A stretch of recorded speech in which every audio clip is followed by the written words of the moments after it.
Hello, everyone. Welcome back to another On the Sensors production.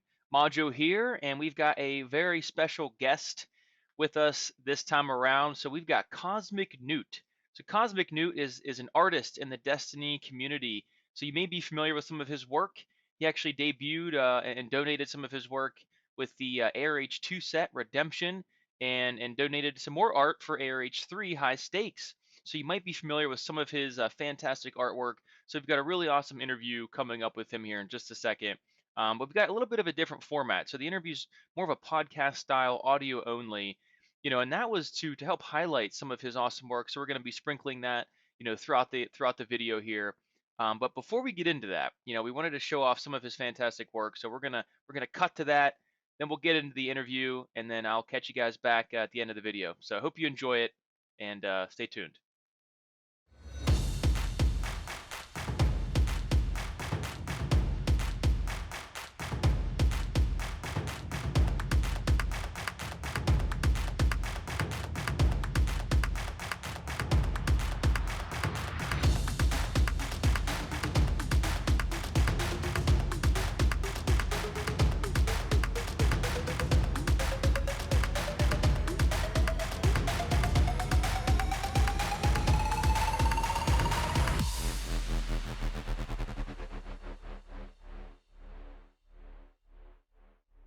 All right, hope you guys enjoyed that.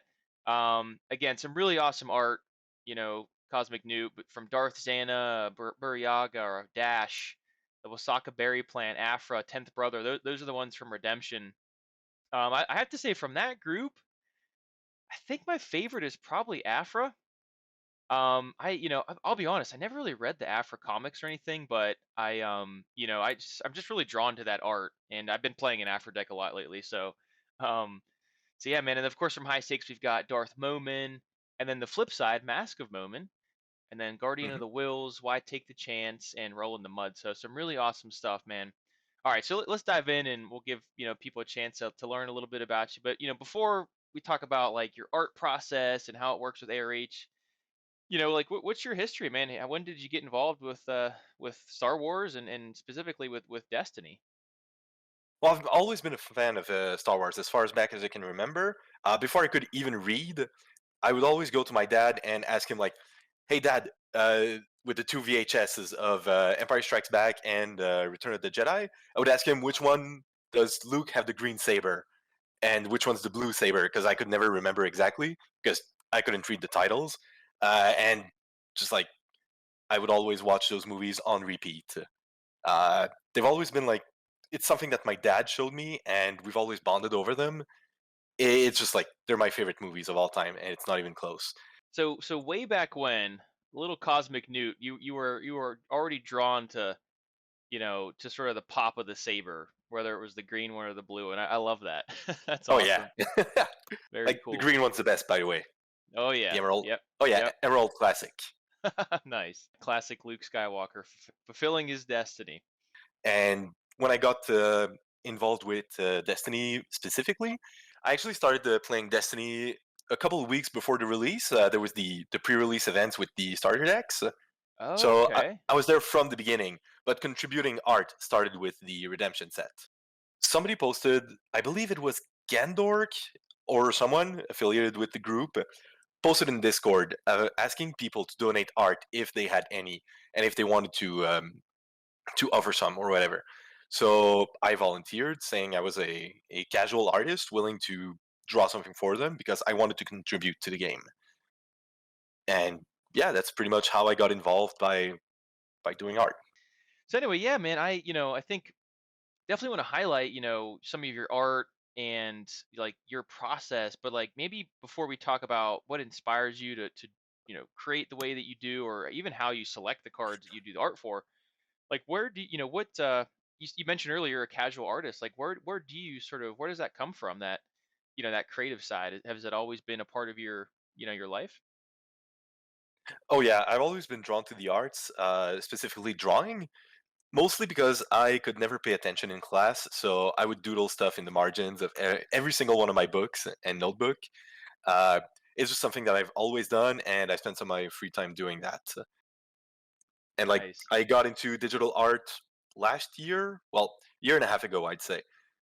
Because otherwise, before that, it was always like traditional art. Um, so everything I've done is pretty new. So I'm still learning the different techniques and what to do and what to avoid. Yeah, of course. Do you consider the art you've done for ARH, is that considered digital art? Yes, it is.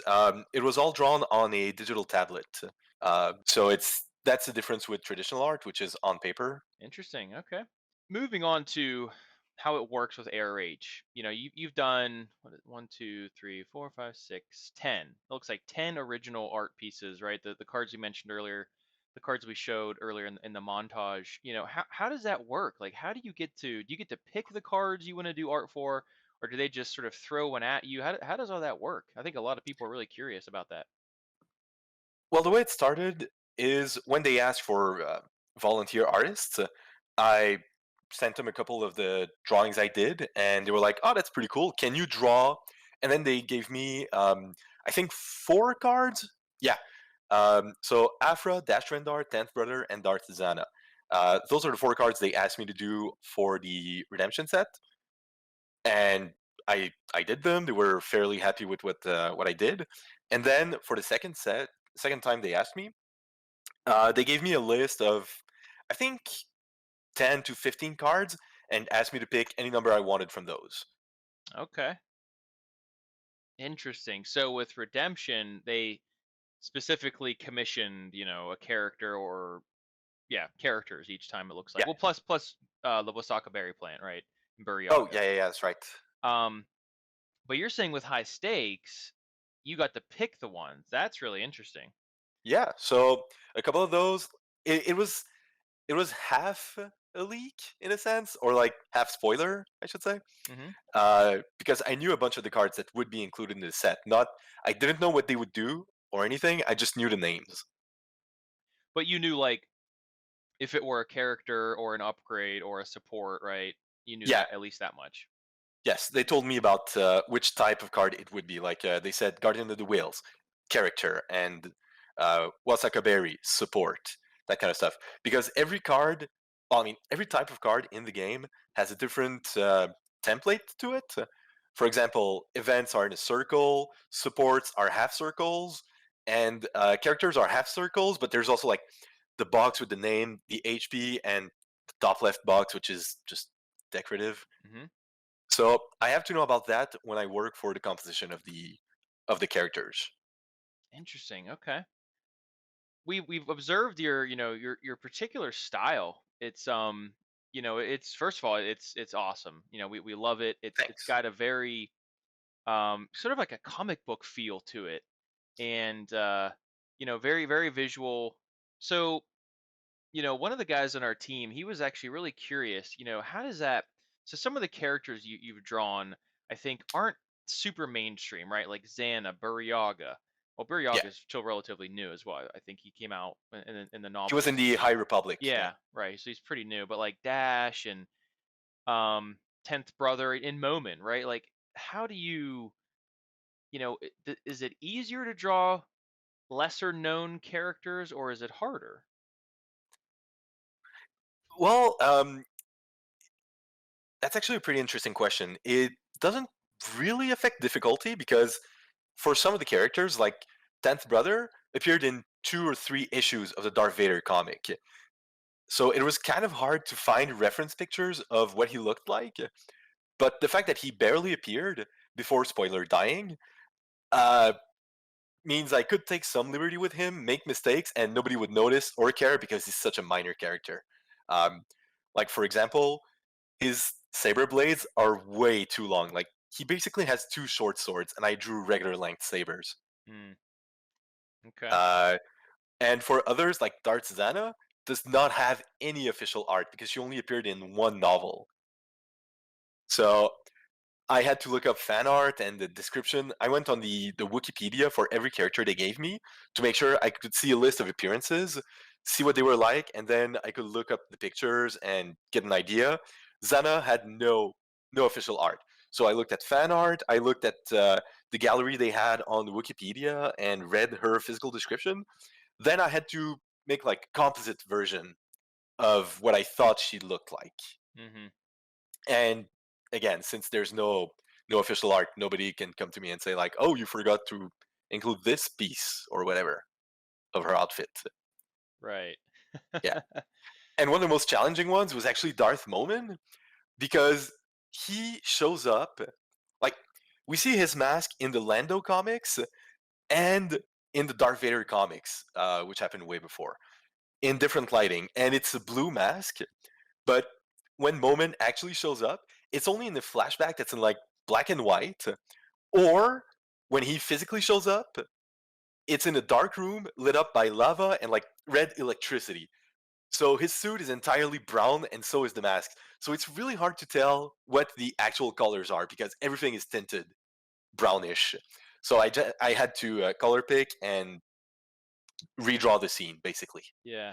See, but I love that. I love that you got to take some liberties there, right? And what's really cool, and I hope you appreciate this, is like now that lives on, right, through the Destiny community. Like Yeah. anytime someone plays that character, they get to, look at that, and especially this original art, especially because we sort of, especially after this video goes out or this podcast, people will start to know you, and it's just, I think they'll appreciate it even more. There's classic FFG cards that I love.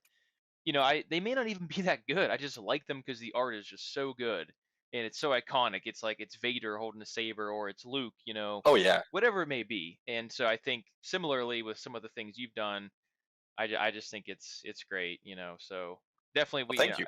yeah. I mean, I'm sure I speak for many when I say, we greatly appreciate everything you've contributed, man. So keep it up. Hopefully we'll continue to see your work in future sets. Hopefully, it depends on if they want to ask me for more art or not. Yeah. But Well, hopefully, they'd be silly not to. I'm going to go on record and say that. nice. So, interestingly, for high stakes, you said you got to pick of like they gave you a list of 10 or 15. You got to pick the ones. So, as far as the characters, you talked a little bit about, you did, as we know, right? You chose Momin and Guardian of the Wills. Was there any particular reason you chose, those two over some of the other ones you could have selected? Yes. Some of them just they struck me as interesting characters to draw. First of all, I really like blue, as you can probably tell. Most of my stuff is in the blue color. Um, Drawing the lightsabers is actually pretty cool. Like the effects I use on the program I use is Clip Studio Paint, and I had to like figure out how to draw an interesting looking blade. And turns out it's pretty fun and surprisingly easy. Um, there's also my personal biases. Like I actually really like Dash Rendar because Shadows of the Empire is a great game. Dr. Aphra was pretty cool in the first Darth Vader comic run. Her own comic, I didn't like as much, but she was pretty cool when she first appeared. And some others just looked interesting to do. And Darth Momin, I just want to say I drew only because it sounded like it looked like Darth Moomin, and that made me laugh a bit because Moomins is a really old obscure cartoon that probably nobody knows. Right. Yeah, I'll be honest. I was not aware of that character. I had never heard of him before, but now I do, and I now have something I will immediately associate that name with. So Yeah, it's I won't shame you for not knowing him because he appeared in 3 issues of the Charles Soule Darth Vader comic run. got it. Okay. Sounds like you know a lot about the comics and some of these more obscure pieces. Oh yeah, I'm telling you, I am a massive Star Wars nerd. I own some of the lightsaber replicas. I read as much as possible, like on the Wikipedia or straight up reading the books and the comics. Uh, and like the new Disney canon or the old expanded universe. There's some good stuff and terrible stuff in both. Hmm. So tell me about why take the chance. That to me, I believe that's the only card that sort of has some, a little bit of gore, right? It's got some blood gushing out. I think that's the only card in the entire game we have like that. So what inspired that? The scene itself is, I think I forgot her name. Like Ninth Sister, I believe. She's getting her leg cut off, and I've always thought like a lot of people assume that cutting limbs with a lightsaber cauterizes the wound instantly. But in the New Hope, when Obi Wan cuts Ponda Baba's like his arm, there is some blood in there. So I wanted to include it, and I drew two versions: this one with the blood and one that was bloodless. And I told the team, pick whichever one you prefer, and they went for this one. Ah, interesting.